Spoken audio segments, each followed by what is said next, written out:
Hallo, die Shisha Rainbow hier. Also, ich will euch heute zeigen, wie ihr das Lady Gaga Meat Dress nachmachen könnt und welche Sachen ihr dafür benötigt. Also in allererster Linie ist schon mal wichtig, irgendeine Schüssel, wo es auch nicht schlimm ist, dass es irgendwie abfärbt oder einfärbt. Dann braucht ihr auf jeden Fall so eine Gummis und Handschuhe. Des Weiteren benötigt ihr halt 1 Liter Spiritus, Brennspiritus, was keiner Alkohol ist, und halt Copic-Farben in verschiedenen Rottönen oder auch in den gleichen Rottönen. Ich habe hier R29 und R46, ich fand die ganz schön, ganz fleischig. Und das sind halt Farben auf Alkoholbasis, um Synthetikphasen einzufärben, weil normale Farbmittel halt auf Synthetikphasen sonst nicht halten. Und ich habe hier so eine Art Gardinenstoff, der ein bisschen fester ist, aber halt noch durchsichtig. Und damit arbeiten wir dann. So, ihr nehmt euch dann also den Stoff und dreht den immer so ein. Und diese Knäule macht ihr dann mit Gummis zusammen. Und das macht ihr mit dem ganzen Stoff, dass der halt wirklich überall immer so schön eingedreht ist. Ihr müsst es auch gar nicht ordentlich machen. So sieht das Fleischmuster nachher am besten aus. Am natürlichsten. Und lasst halt möglichst wenig Lücken dazwischen. So, wenn ihr damit fertig seid, mit dem Knoten von allen Sachen, dann habt ihr hier so einen Knäuel. Also am Anfang macht das ganz grob und dann nehmt euch auch wirklich die Zwischenräume, dass halt wirklich alles so eine Matte ist. Ja, sieht ein bisschen aus wie ein Herzchen, oder? Egal. Auf jeden Fall, wenn ihr damit fertig seid, dann nehmt ihr euch die Schüssel, zieht euch diese wundervollen Handkondome an. Passt auf, dass kein Loch drin ist. Ich hatte mal den Spaß, dass ich keine Handschuhe benutzt habe. Ich habe es bereut. Musste mir nachher die Hände wund schruppen. Ich empfehle es also wirklich. Holt euch Handschuhe. So. Dann nehmt ihr den Spiritus und habt am besten ein offenes Fenster. Ja. Nicht, dass ihr erstickt oder eure Haustiere. So. Also Haustiere schön beiseite räumen.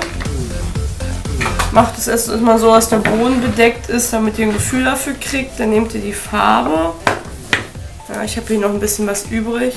Und macht die rein. Es verdünnt sich richtig gut. Ja, sieht man hier schon. Ihr könnt dann auch ein Teststückchen Stoff nehmen und das mal reinhalten, um zu schauen, welche Farbe das wird. Das hier wird so ein bisschen pink, Schweinchenrosa. Ist eigentlich ganz gut, passt zu diesem Fleischlook. Ist auch erstmal das, was gewollt ist.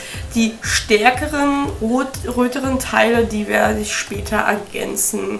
Sonst müsste ich ja einfach zu viel reinmachen, das lohnt sich auf die Menge jetzt nicht. Dann nehmt ihr den Stoff, ja, mit der Seite, wo die Gummis sind, und drückt die Gummis jetzt darauf. Und jetzt wird es halt so aufgesaugt und pink werden.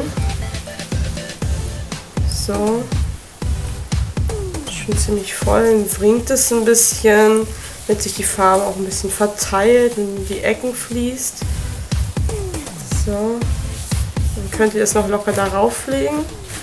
Halt nicht zu viel reinmachen, das soll ja nicht einmal komplett durchgeweicht sein, sondern sollen ja noch weiße Stellen haben, was sozusagen das Fett von diesem Fleisch dann darstellt. Und wie ihr seht, ist es jetzt so pink. Und dann gibt es einen ganz einfachen Trick. Ihr nehmt dann die pure Copic-Farbe und geht dann damit rüber. Das verteilt sich dann so und verläuft. Also ihr könnt dann so rüberspritzen und raufdrücken. Dadurch kommen halt diese puren roten Stellen zustande. Verteilt das mit den Handschuhen so ein bisschen, damit es schön einzieht, damit ihr so richtig schön dunkle Stellen habt. Macht auf ein paar Sachen ein bisschen mehr, ein bisschen weniger. Das macht ihr von beiden Seiten, einfach bis das Zeug halt aufgebraucht ist. So, und wenn ihr das dann fertig habt, dann direkt danach zieht ihr die ganzen Gummis wieder ab und hängt das irgendwo auf und lasst es dann so trocknen. Und dann, wenn es trocken ist, dann sieht es so aus. Durch die Farbe wird das alles auch ein bisschen stabiler und fester. Und dann habt ihr euren eigenen Fleischstoff. Im nächsten Schritt benötigt ihr halt dann diesen Fleischstoff, irgendeinen rötlich farblich passenden Unterstoff fürs Kleid, wo man das dann so schön drüber drapieren kann. Deswegen ist es auch ganz gut, dass der Stoff darüber, der hier ein bisschen durchsichtig ist, das ist ein bisschen authentischer. So, da sind wir wieder. Und zwar jetzt kommen wir zum Kleid. Und zwar hatte ich ja hier diesen wunderschönen roten Stoff, wo ich vorhin gezeigt. Da habe ich jetzt einfach wirklich Pi mal Daumen, ganz unordentlich, einfach 2 Teile ausgeschnitten mit Trägern. Nehmt euch die Vorlage halt, um zu schauen, wie das Kleid circa geschnitten ist. Und habe die Schnellerpuppe mal auf meine Größe eingestellt. Und hier sind die wunderschönen Teile. Ich habe mir außerordentlich Mühe gegeben. Es ist im Endeffekt auch wirklich nicht wichtig, weil es halt alles zerfetzt ist. Und dieser Fleischstück, wir legen ja auch noch Lagen drauf. Ihr könnt das zusammennähen per Hand, schnell durch die Maschine. Ihr könnt es auch einfach zusammenkleben, einfach so, dass es gut hält. Das soll ja auch eine gewisse Festigkeit haben. Aber jetzt auf ordentliche Verarbeitung müsst ihr wirklich nicht achten. Ist halt auch ein gutes Kostüm für Nähanfänger. So, nun habe ich die ganzen Teile zusammengefügt, mal geschaut, wie es an mir sitzt. Ich habe wirklich keine Naht verwendet und keine Nähmaschine. Das ist einmal ganz grob und schlecht aneinander geklebt. Und zwar ist das einzige Wichtige, worauf ihr achten solltet, halt, dass sie hier, sozusagen hier drunter, so einen Kreisbogen hat, dass die Seite hier lang ist. Ja, dass die bis zum Boden geht, vielleicht erstmal ein bisschen kürzer, aber wir setzen noch was dran. Und hier, das halt kurz wird. Und hier vorne hat sie halt noch so ein Stück dran, wo so ein Dreieck, so eine kleine Schürze sozusagen runterhängt. Und ansonsten habe ich es halt sehr zerfetzt schon mal ein bisschen. Und ganz unordentlich, passt halt einfach auch gut zu dem Look, nichts versäubert, einfach so gelassen. Normalerweise bin ich ja sehr für saubere Arbeit, aber hier ist es eher kontraproduktiv. So, ihr nehmt dann den Stoff, den ihr fertig gemacht habt, ja, hier, lasst ihn schön trocknen und durchziehen, weil der stinkt sonst nämlich noch ziemlich. Und dann schneidet ihr einfach Stücken raus, reißt die einfach so runter. Also fangt ihr einfach an, das halt zu drapieren und festzukleben, zu nähen, wie ihr es halt mögt.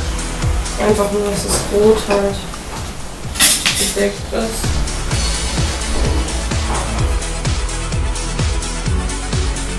So, einen Tag später sieht das Ganze dann so aus. Ich habe wirklich die Stücken einfach nur gerissen und halt Löcher reingeschnitten an das Rote und habe darauf dann einzelne Schichten, also 2 Schichten, eine hellere und eine dunklere vom Rotton mit den Flecken her, übereinander geklebt und die Löcher ausgeschnitten, damit dann dieser fleischige Look kommt. Und halt auch einzelne Teile immer so aneinander drapiert und halt mich an den Grundschnitt gehalten, mit diesem Extrateil, mit dem einzelnen hier vorne und diesen Jacken sozusagen. Und hinten auch nochmal so ein bisschen frei hängt und alles aneinander geklebt, damit halt auch keine Nähte zu sehen sind. Und das ist schön zerfetzt und fleischig aussieht.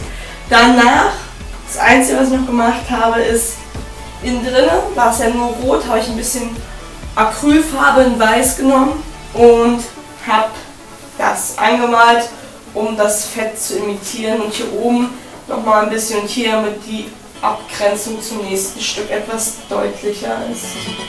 So, mit dem übrig gebliebenen Reststoff, den ich noch in Bahn geschnitten habe, könnt ihr dann eure Schuhe machen. Dann nehmt ihr halt so eine Boots, am besten so eine geschlossene, wie es bei ihr ja auch ist, damit sich das hier nicht reinlegt, wenn ihr nur einen Absatz habt.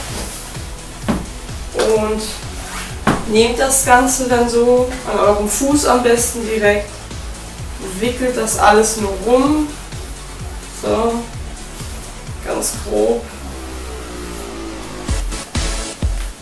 Ein bisschen über den Knöchel.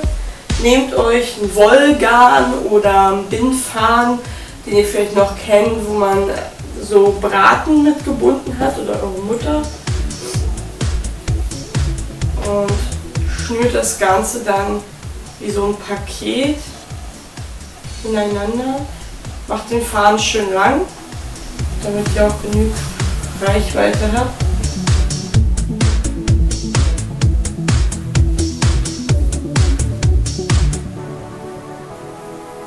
Also, ihr habt jetzt noch ein bisschen Stoff hier von dem roten übrig, hoffe ich. Das braucht ihr nämlich noch ein paar Stücken von dem eingefärbten und Moosgummi. Ihr zeichnet dann so ein kleines Steak drauf und schneidet das halt aus. Und vom Moosgummi ebenso. Und davon am besten 2. Und zwar einmal so mit diesen Löchern, dass diese typische Klischee-Steak-Form durchkommt. Und dann klebt ihr, das sozusagen ist der Untergrund hier. Das Rote halt klebt ihr auf das Weiße. Dann habt ihr so ein bisschen Festigkeit in dem Ganzen, wenn ihr das nachher auf die Haare mit Perücke legt, wie auch immer. So, das Ganze könnt ihr noch ordentlich schneiden. Dann habt ihr hier dieses wundervolle Steak fertig gemacht und überzieht das jetzt einfach mit Stoff.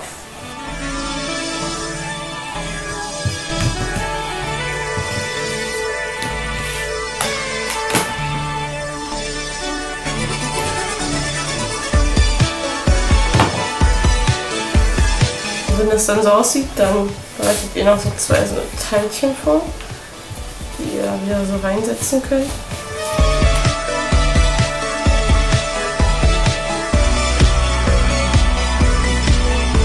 So sieht das Fleischstück dann fertig aus.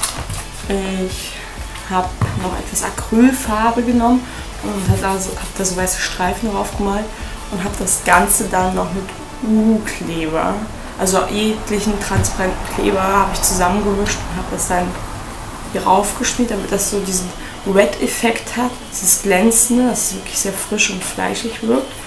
Und habe genau denselben Prozess nochmal auf das Kleid angewendet. Ein bisschen rot, ein bisschen weiß, um die Struktur noch besser zur Geltung zu bringen wie hier. Und halt eine ganze Flasche